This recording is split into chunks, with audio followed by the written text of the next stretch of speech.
Hi, I'm Paula from Chemistry, Paula Gustin. Jill, you keep saying disruptive, but that's not who we're talking about. There are legal definitions. Isn't there a Penal Code 422? It's illegal to have a criminal intent to do bodily physical harm to others. That's not up to the discretion of the professor. That's up to the discretion of the officers that show up at our door. And so you mentioned that you have administrative process, you have legal process, and we are referencing the little red thing there that's not on your blue flow chart. That's what we're talking about, is what happens when they break the law in our classroom. It is not legal to harass a teacher. It's illegal to stalk people on email. That was my understanding. I'm not a police officer, but I read that part of the penal code. That's what we're talking about. And if they break the law in the classroom, then doesn't it follow that they should be arrested for that? Do they really have the right to come back after 2 class periods?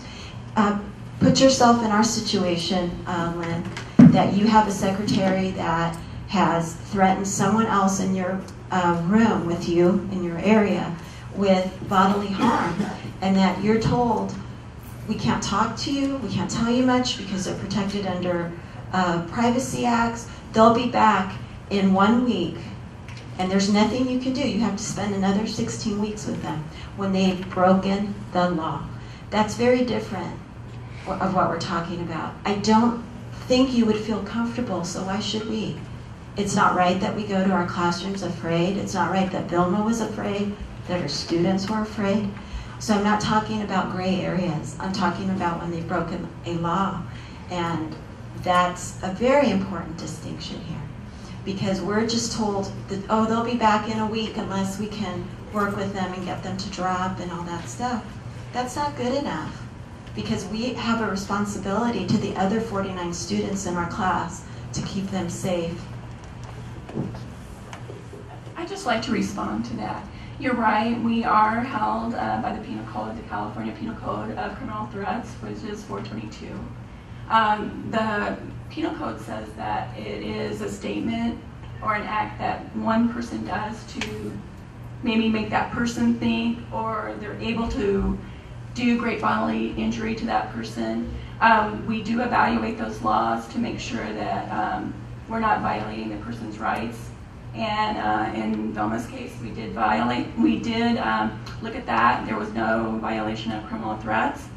It was a statement. It was a disruptive statement, but he didn't make threats to the students or anyone in that classroom. So when we look at that, those are things that we take into consideration. So if there's not an actual threat of some type of bodily injury to a student or a faculty member, then it doesn't really fit the criteria for 422 criminal threats. And again, that's part of the issue, because we're looking not just at administrative issues, you're looking at legal issues. And the police have to operate according to a very stringent legal definition, because one day you're in front of a judge, you're in front of a jury, and there's repercussions if you're using authority improperly. But I do understand our policy was, if a faculty member feels a problem with the student's been on suspension, if they're coming back and the faculty member still feels concerned, won't an officer be willing to be present at the door and the rest for a class within the reasons of our system of time and allocation? So there are remedies you can look at. They're not perfect remedies. And again, while we do have definitions of what the law is, I do remember a president who said it all depends on what is. So I can see the issue regarding the police. And if you have an issue, have the police come back to your classroom. That's certainly a way to proceed. Quick follow-up. In my case, I had a student that when I turned my back, she assaulted another student in my class. And the police did come. They did.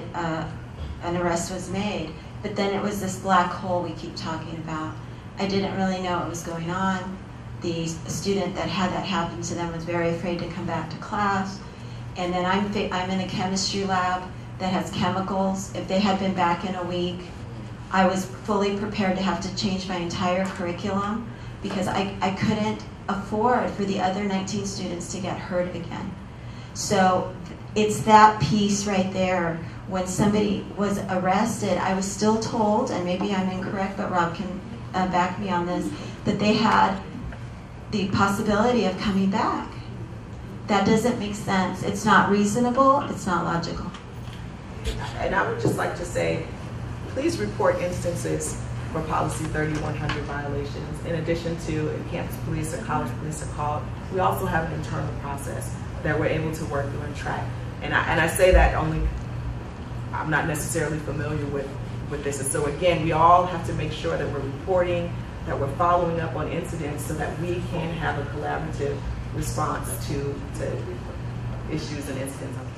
And one thing that we may have to have a discussion of President's Cabinet and across the Senate about, again, there are limitations to what you can do when it's a legal process. People get arrested, they don't all get tried, they can be released. There's all kinds of things that go on, and we are not privy to that record as a general member of the public. In this case, we are.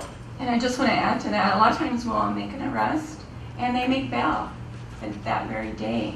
So, I mean, you know, there's things that we can't always control even as law enforcement, but we do and we can let some people know that they make bail at least. Yeah, and I think that would be good reporting, and perhaps what we also need is not just a crisis intervention for the individual involved, but for the campus. I will, just give me a moment. I'm just trying to thread together some of our ideas so we can move forward, because if this is just a bunch of different suggestions with no follow-up, we're not getting anyplace.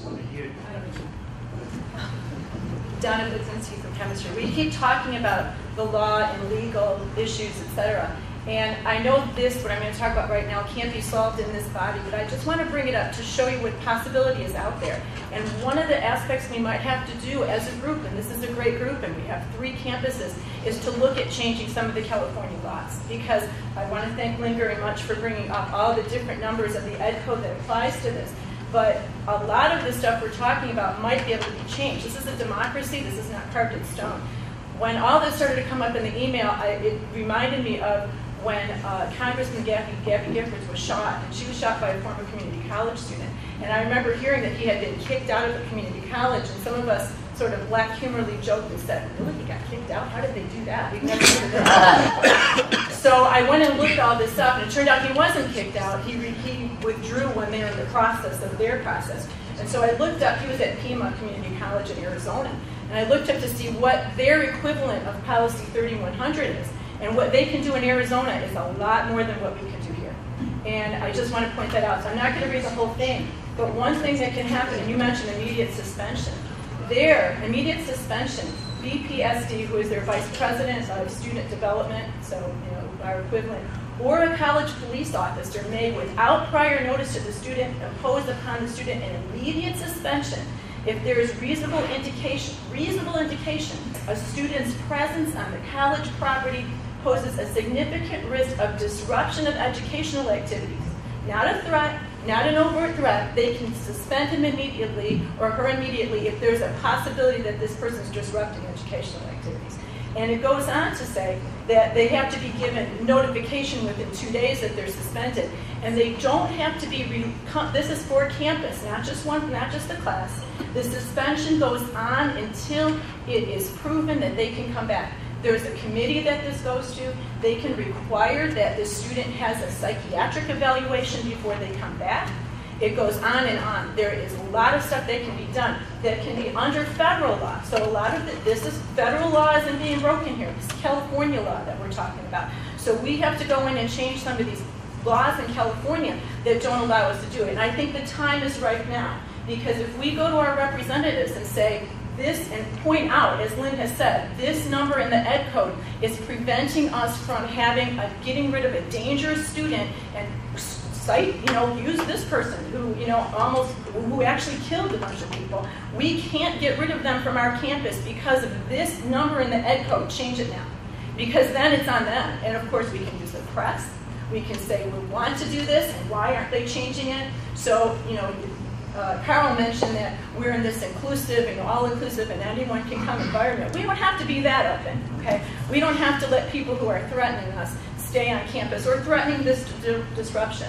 It goes on to talk about something similar to what we've talked about here in the recommendation, that there be a committee that this goes to, which includes a psychologist, and they can call other people, et cetera, et cetera. So I just want to say, we don't have to sit here and say, well, it's a legal thing, it's a legal thing. For right now we do, but we have to work towards getting rid of those legal barriers that are keeping us from getting these students who should not be here, and who, as poor Vilma students, their students are scared now. So we have to, in her case, this student would be out, and a police officer could immediately suspend them, and it doesn't have to go through what Ashanti is talking about having to go through all this process to get them.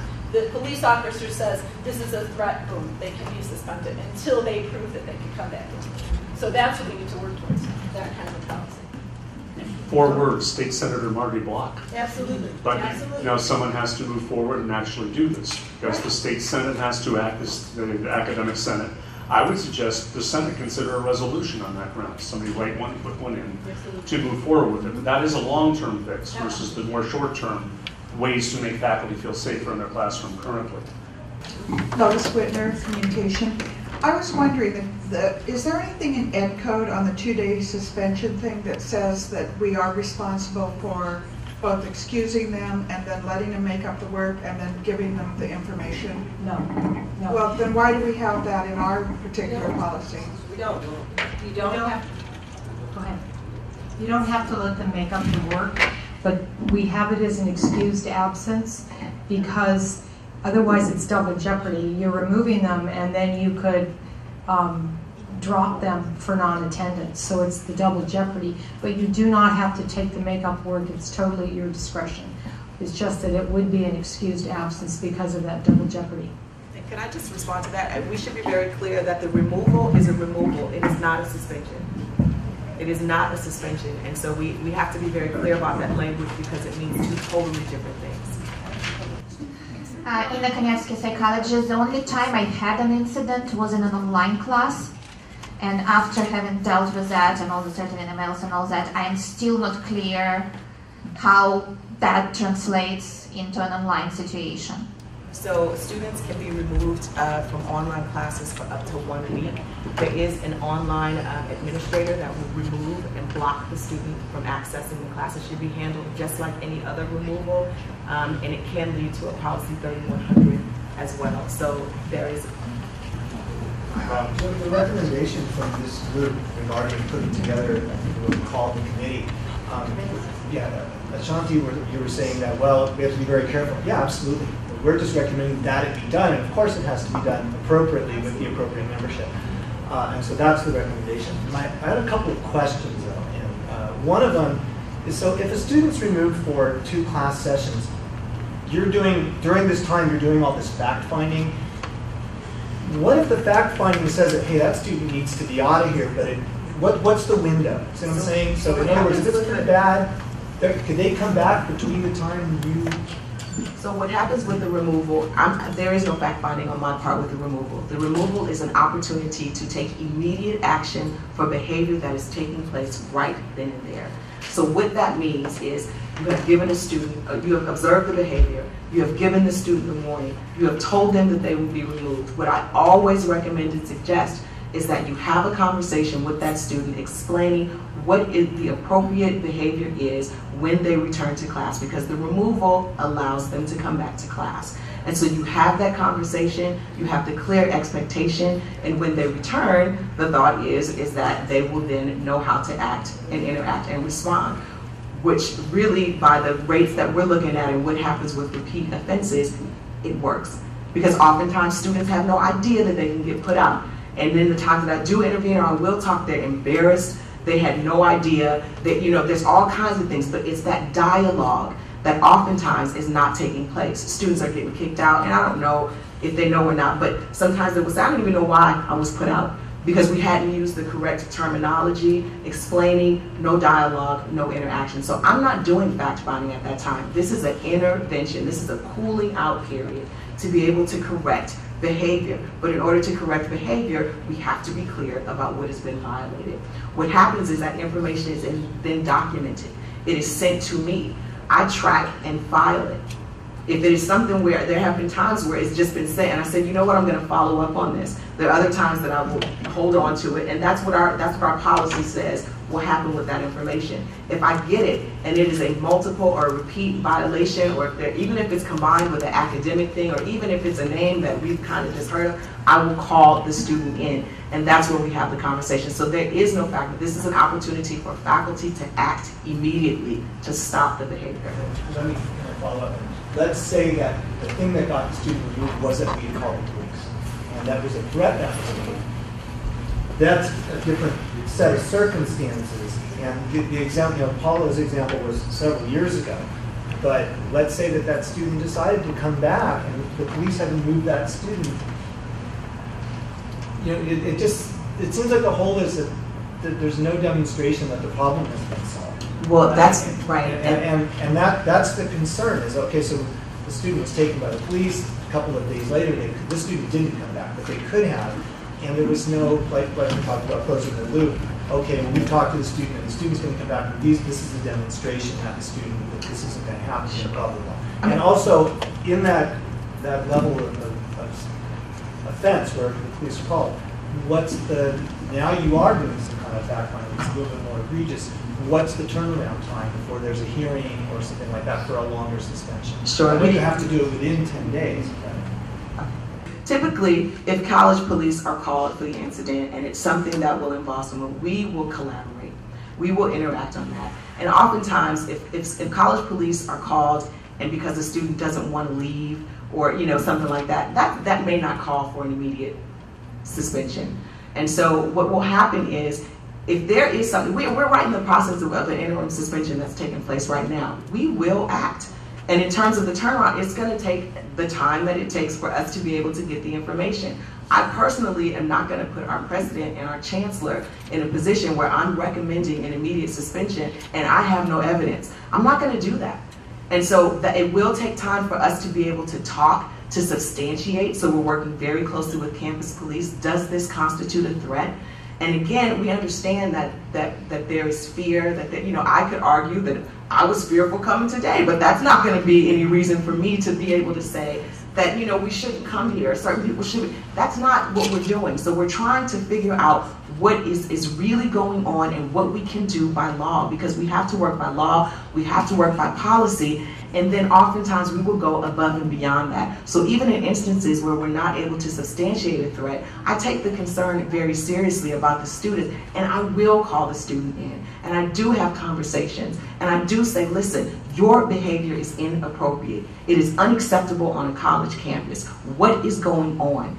And we try to figure that information out. And then sometimes we will have a suggestion, you know what, maybe you being here right now is not the appropriate thing. And we will work through other ways to try to remove the student in a way that is going to be helpful for them, that will provide a safe environment for the students. But if you're asking me to ensure that a student is not going to come back on campus, or if you're asking me to ensure that when they do return to class, that they are going to act a certain way, there is not one of us in here who can do that. But we can't go around removing people because of what we think they might do. And so I think that's a very important part, but we are doing everything that we can to make sure. And the turnaround time is going to be when I get it.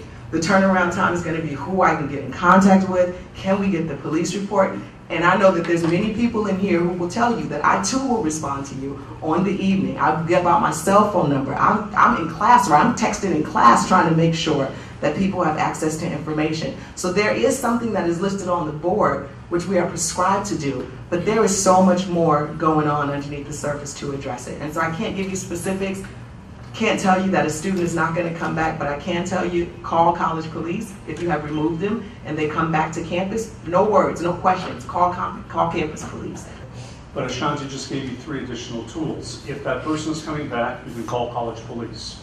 If that person comes back and continues the behavior, you can remove them again. Yeah. So if they come back and do it again, you just do the same thing you did before and take them out for another 2 days.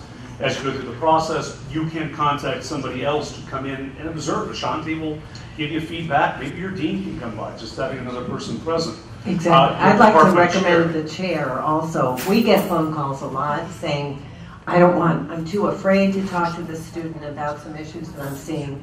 Please note the SPS gets called all the time for that, but the best resources would be your colleagues, certainly your department chair and your dean. What I have had an issue with all throughout the 26 years that I've worked with, in this college is that somehow there is not an understanding of the difference in the weight of our word as opposed to the student. So when the legal system looks at our situation, there is much more weight to what the professor is saying than what the student is saying. And what happens is when we take something to whether it's the college police or the student affairs office in the past, they kind of look at the situation as if it's my word against my friend's word. And that's not the way it's supposed to be. That's what needs to change. And that's what is very much accepted in the legal system. That is not getting followed up here. Just wanted to say that. Well, you know, in terms of due process, the hearing is really the due process component we're talking about. We can't exclude students. It's an access issue, and Dawn, I really appreciated your comment about changing the law. When we brought this law into the legislature to be able to not admit a student who has stalked a professor at another college, we didn't want a hearing in there. The ACLU got involved, and we set a hearing. I mean, what's there to hear about? They've already been here, you know, they've already been through a hearing, but the ACLU got involved, and this was 4 years in the making, and this is what we ended up with, and we figured it was better than nothing. So if, you know, efforts to change the law, excellent idea, but I have to tell you that whole due process protection and you know, Lolly, it's really about a hearing. It's sort of, you know, going before a panel, it's, you know, the student side, the disciplinary officer's side. We have more weight to our words. That's what I'm saying, and everybody understands that there's more weight to what we say as opposed to the student says. So yes, we do have the burden of proof. That's absolutely true, but there is much more weight because we are in a position we have been put in a position to judge. But I think that's the notion that we have equal faculty and equal students on the hearing panel to hear the case really is speaking to that. So the students going before a panel of their peers, and there's an equal number of faculty to basically weight, if you will, the faculty perspective on that. I mean, I think that's why years and years ago, it's not just a panel of students. We have the faculty there as well to hear that. If I could just add about the weight piece, I think that in particular from my perspective, it's not about weight, it's about really trying to get to what the truth is. And I know that because I am a Dean of Student Affairs, it does not mean that my perception about what is going on is accurate. I think we're all sitting in this room, and we leave this room and somebody asks what took place in there. People will have different perspectives about what it is that's going on, and the truth will still exist. And so for me, it's not about weight. I mean, I hear what you say as a faculty person, and if you have an issue and an incident and you're concerned about it, I hear that. And that is, but I hear that too when a student has a concern. And so I think your comment for me is a bit interesting, and I probably would like to think about it because I'm not sure weight is the way that I look at it when hearing.